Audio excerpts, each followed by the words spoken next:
So there's kind of a 4-step thing that I would encourage everyone to just do as like a checklist when you come into meditation. Because this is all from China, I might use Chinese words first, but the first thing we want to do is called Jingshi, which means to really check in with your feelings and thoughts and how you're oriented to the world, and if you're against things or wanting to get away from things, so that we can just say, where are my feelings at? I don't want to get into this story. I just want to be like, am I sad, mad, am I depressed, am I resentful, am I frustrated?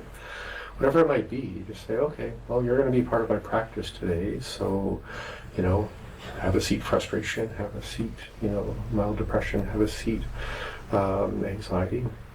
So we can all be in the space of practice together. But when we try and contend with those things, now we have some anxiety, some sadness, and the contention with our anxiety and sadness, and we're not really getting anywhere. So we want to just take a moment and accept those things for, their authentic needs to be a part of our experience. So then here we are, aware of our thought states. And then we want to just check in with our mind. Am I looping? Am I really focused on a process? Am I trying to solve a problem? I'm glad I have that capacity, but right now that's not the part of my mind that I really need to be relying on. So I can sit that cognitive loop in another chair. It's kind of like a circle of people sitting there. And then I'm like, okay, everyone's present. We're all willing to go deeper into our practice.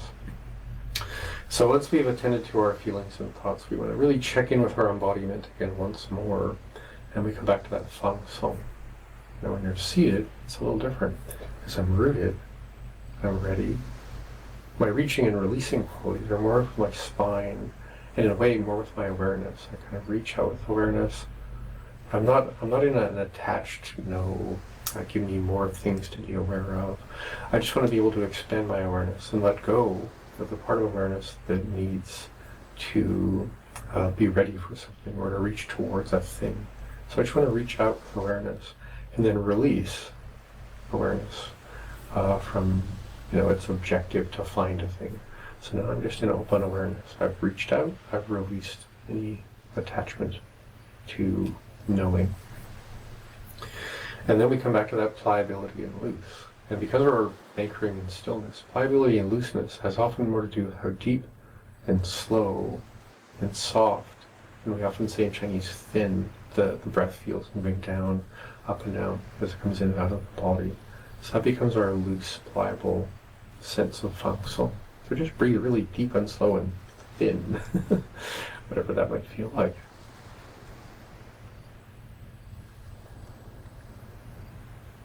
Allow your diaphragm, your perineal floor, your belly and chest to just be soft, pliable and loose, all the way through your spine and back, through your shoulders.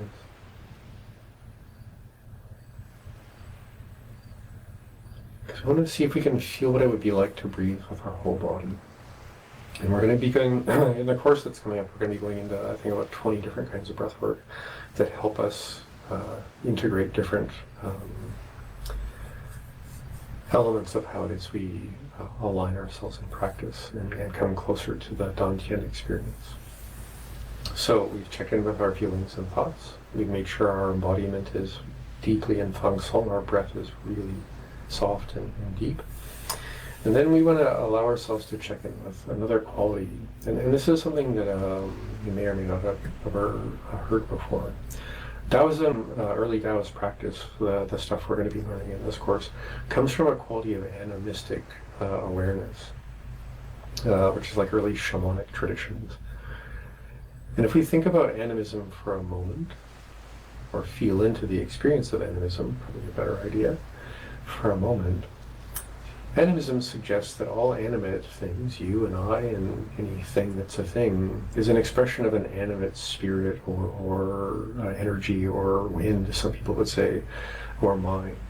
So if everything is coming into being through this animate mind or spirit or energy, there's a quality to that that's happening through each of us. I can wiggle my fingers somehow. It's like a magic thing in the sense of animism. The world is animate in that way now. There's a quality of immanence. And that's not a word I think most of us use a lot. So what would immanence feel like when we're sitting still in our alignment, feelings, welcome, thoughts, thank you, have a seat, breath open, connected. And then there's sometimes almost a rush, almost like you get goosebumps when you actually feel the living mind, spirit, will, energy of the universe come into being in the immediacy of the present moment, in everything and everyone around you. Every blade of grass outside my window is imminent as it comes into being in this moment, and I can feel that in myself. And this is a really important quality because it allows us to remember and kind of have a reunion or return through non-separation. Because that's a nice idea. Oh yeah, we're all separate, we're all one, words. When we come into this state of that arising, imminent, immediate feeling of being, in the beingness of all being, oh yeah, here we are. Now it isn't about you in your practice with your emotions, your thoughts, and all of those details. And we get there because of the details, but it's not about the details now. It's about this imminent, present yes to life. Now that creates a kind of ground of being. The tian of dantian, the field that we're in. The thing we want to work on next is called yin-yang, which is a kind of interactive, present, focused attention, intention, interaction that's very, very much in the immediate now. And I've been teaching this for a really long time. 30 years ago, talking to people about how to come back into presence has gotten more and more complicated, more and more challenging for people for the last 30 years because of all the internet, cell phones and stuff.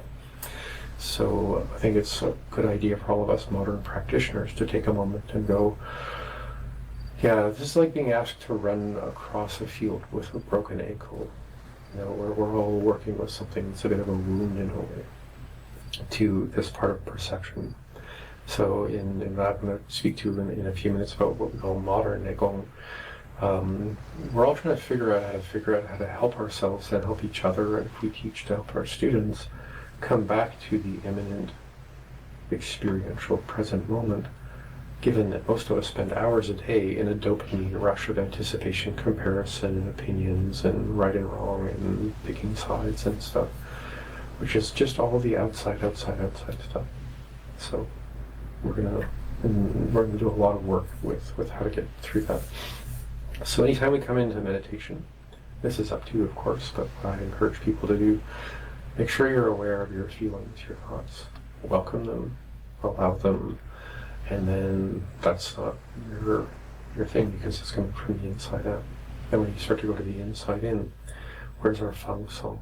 Where's our embodiment? And we go from the inside to the inside. Where's the immanence, the source that's moving through all things? And then in order to go deeper into immediacy, to awareness, to focus, we need that yin-yang, that interactive attention that's really specific to tangible interactions.